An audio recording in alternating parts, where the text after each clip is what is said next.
Olá, tudo bem? Começa agora uma série inédita de estudos das profecias da Bíblia. Esta é a série O Grande Conflito e o tema de hoje é o livro que revela tudo. Aqui nas minhas mãos eu tenho a palavra de Deus, a Bíblia Sagrada. No capítulo 1 do Apocalipse, no versículo 3, lemos: Bem-aventurados aqueles que leem e aqueles que ouvem as palavras da profecia e guardam as coisas nela escritas, pois o tempo está próximo. Meu amigo, vivemos exatamente num tempo em que o grande conflito entre o bem e o mal se intensifica cada vez mais. E a palavra de Deus, a Bíblia Sagrada, é a base, é o livro-chave para nos mostrar exatamente em que posição devemos estar, que posição tomar nesse grande conflito. Por exemplo, para que você seja bem-sucedido e seja vitorioso nessa guerra entre o bem e o mal, é preciso conhecer algumas coisas importantes sobre a Bíblia. A Bíblia Sagrada tem 66 livros, sendo 39 no Velho Testamento e 27 no Novo Testamento. Ela foi escrita por aproximadamente 40 pessoas, num período de aproximadamente 1.600 anos. Ela já foi escrita originalmente em 3 línguas, na língua hebraica, na língua grega e na língua aramaica.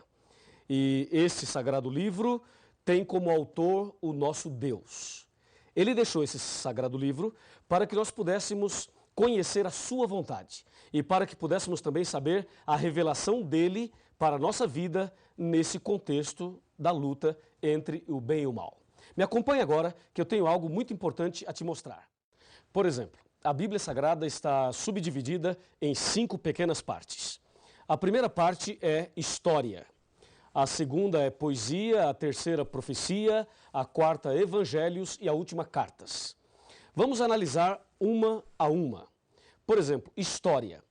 Os livros históricos da Bíblia começam em Gênesis e vai até o livro de Esther, incluindo o livro de Atos dos Apóstolos, que se encontra no Novo Testamento. A parte histórica da Bíblia, aproximadamente 90% do que está escrito lá se entende como se lê. E apenas 10%, mais ou menos, foi escrito numa linguagem simbólica profética. Então, entenda bem, a parte histórica da Bíblia são os livros que registram a história da criação, a história de Adão e Eva, a história da queda, a história de Davi e Golias, de Sansão e Dalila, do povo de Israel, os livros históricos. Esta é a primeira parte da Bíblia. A segunda é poesia. A poesia são livros que foram escritos numa linguagem poética. Por exemplo, eu tenho aqui Jó, Salmos, Provérbios, Cantares, ou seja, Cântico dos Cânticos. E também o livro de Eclesiastes. Esses livros são poéticos. E de todos eles, a poesia mais conhecida se encontra nos Salmos, que é o Salmo 23. Lembra? O Senhor é meu pastor e nada me faltará. São os livros poéticos. Destes, aproximadamente 85% do que está escrito lá se entende também como se lê. E aproximadamente 15% é numa linguagem também simbólica, figurativa. A terceira parte é a parte da profecia, que envolve o livro do Apocalipse e também o livro de Daniel. A parte profética começa em Isaías, vai até Malaquias e, repito, inclui o Apocalipse e também o livro de Daniel. Esses livros proféticos são os livros que apresentam de forma mais clara e de forma bem contundente esse grande conflito entre o bem e o mal. Entendeu? E aqui é bom que você preste muita atenção, eu tenho aqui as informações bem atualizadas sobre tudo isso. Por exemplo, o livro do Apocalipse é o livro mais difícil de se entender e também o livro de Daniel. Mas existem outros livros proféticos, como acabei de mencionar a você. Esta é a terceira parte da Bíblia e 95% da profecia não se entende como se lê. Veja, os livros históricos e poéticos, se você ler nesses livros, água é água mesmo. Se você ler mulher, é mulher mesmo. Vento também é isso mesmo, ou seja, se entende como se lê. Mas na profecia não se entende como se lê. Água significa outra coisa, mulher significa também uma outra coisa, e assim sucessivamente. A quarta parte da Bíblia é a parte dos evangelhos. Os evangelhos são 4, Mateus, Marcos, Lucas e João. Esses livros narram a vida de Jesus desde o seu nascimento, também o seu sacrifício, a sua morte e a sua ressurreição, e falam ainda da volta de Jesus. No caso dos evangelhos, 85% deles se entende como se lê, e aproximadamente 15% é o que a Bíblia apresenta como parábolas, são as parábolas. E a última parte, as cartas, ou epístolas, que começam em Romanos e vai até Judas. Lembrando que esse Judas não é o Iscariotes, é o outro Judas. Assim, nós temos as 5 partes da Bíblia. Pensa comigo e me acompanhe no raciocínio agora. Esse raciocínio das 5 partes da Bíblia, eu penso que é a mais importante para que você entenda exatamente o que é e como entender a Bíblia Sagrada. Voltemos o nosso pensamento um pouquinho para a parte histórica. A parte histórica da Bíblia, os primeiros livros especialmente. Esses livros são fundamentais, porque na verdade lá no começo, em Gênesis, especialmente, também Êxodo, especialmente esses dois, eles narram para nós o início desse conflito. E se você ligar Gênesis e Êxodo com o Apocalipse, vai perceber que esse conflito entre o bem e o mal começou no céu, Apocalipse 12, versículo 7. Depois, a parte poética vem trazendo mensagens de esperança, de conforto e de segurança. Depois nós temos as profecias, que eu vou falar por último. Vamos agora para os evangelhos, que são 4. O caso dos evangelhos é um caso muito interessante, porque 85% deles se entende como se lê. Pensa comigo o seguinte, Jesus estava andando e encontrou um homem cego, ok? Colocou a mão sobre ele e disse, vê, e o cego viu. Eu pergunto, isto é simbólico ou isto aconteceu de fato? Com certeza, aconteceu de fato. Pense num outro acontecimento. Jesus estava caminhando, encontrou um paralítico e disse a ele, que queres que eu te faça? E o paralítico disse, Senhor, eu quero ficar bom, eu quero andar. E Jesus então diz, levanta-te, toma a tua cama e anda. E o paralítico levantou e andou. Isto é simbólico ou é literal? Com certeza é literal, porque isto aconteceu de fato. Agora pense de outra forma. Jesus disse certa ocasião, eu sou o bom pastor e você é a ovelha. Eu pergunto, você é uma ovelha? Claro que não, você é uma pessoa, tem 2 pernas, 2 pés. Uma ovelha tem 4, não é verdade? Então você não é uma ovelha, mas Jesus disse que você é uma ovelha e disse que ele é o pastor. Aí você tem uma linguagem simbólica, uma linguagem figurativa. Jesus também mencionou e advertiu com respeito ao trigo e o joio. O trigo são as pessoas fiéis e o joio são as pessoas infiéis. Aí você percebe uma outra linguagem simbólica. É claro que você não é trigo e você também não é joio, mas estas palavras revelam a característica ou as características daqueles que são fiéis e daqueles que são infiéis. Assim você percebe que os evangelhos, 85% se entende como se lê e 15% não se entende como se lê. São as parábolas. E as cartas também. As cartas ou as epístolas, 90% se entende como se lê e 10% não. Mas o mais interessante está ligado à profecia. As profecias da Bíblia, elas foram escritas numa linguagem simbólica, especialmente o Apocalipse, o livro de Daniel. São carregados de simbolismos e isto é algo que preocupa muita gente. E há muitas pessoas que não gostam de estudar a profecia porque não entendem. Vamos observar algumas coisas da profecia. Abra sua Bíblia aí, eu vou abrir a minha aqui também para dar um exemplo. Vejamos Apocalipse capítulo 7, versículo 1. Aqui diz, abriu a sua Bíblia? Ok? Então vamos ler.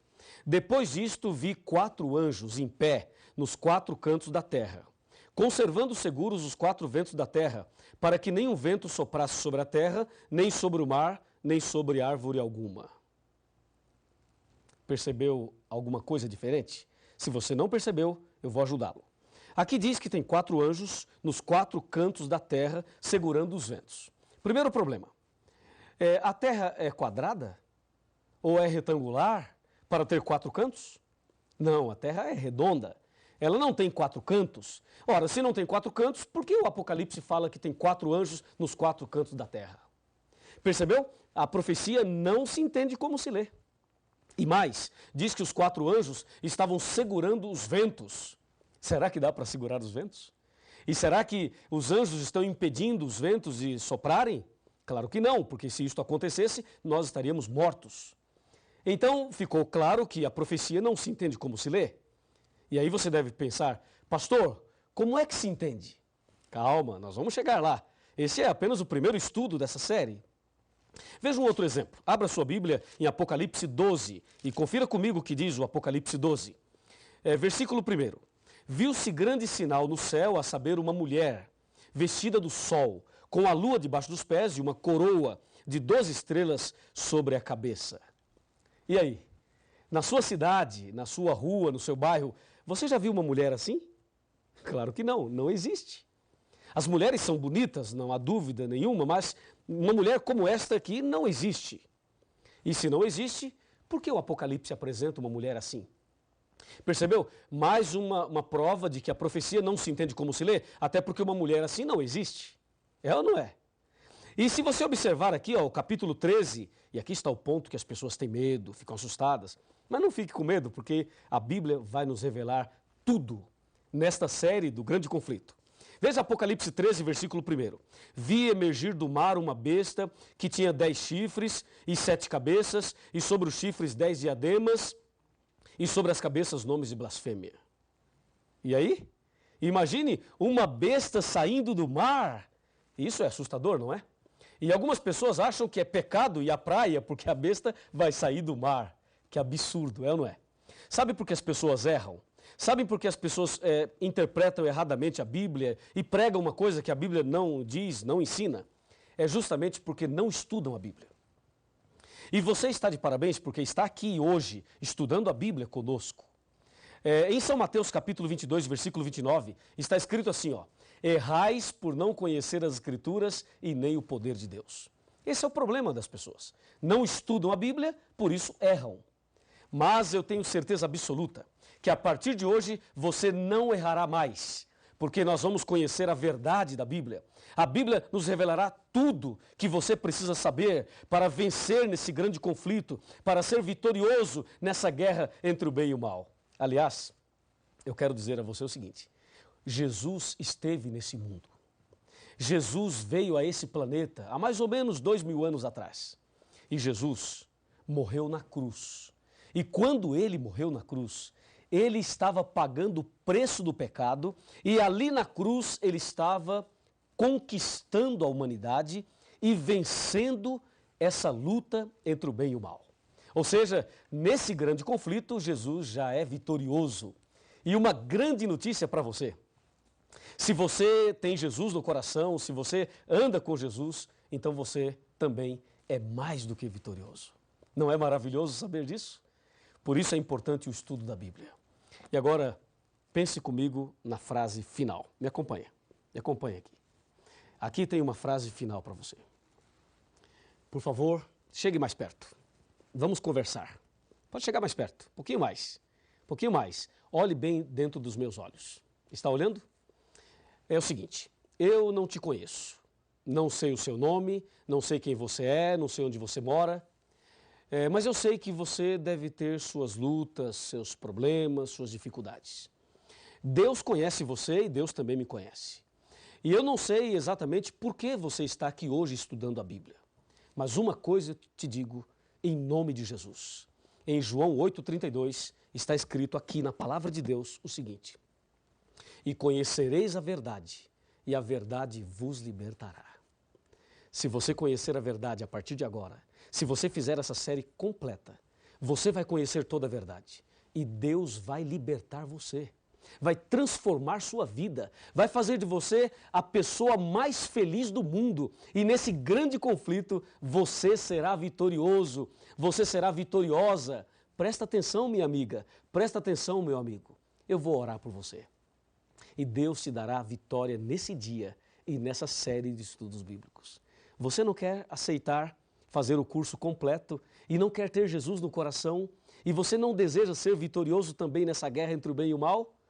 Que pergunta que eu estou fazendo. É claro que você deseja, é claro que você quer.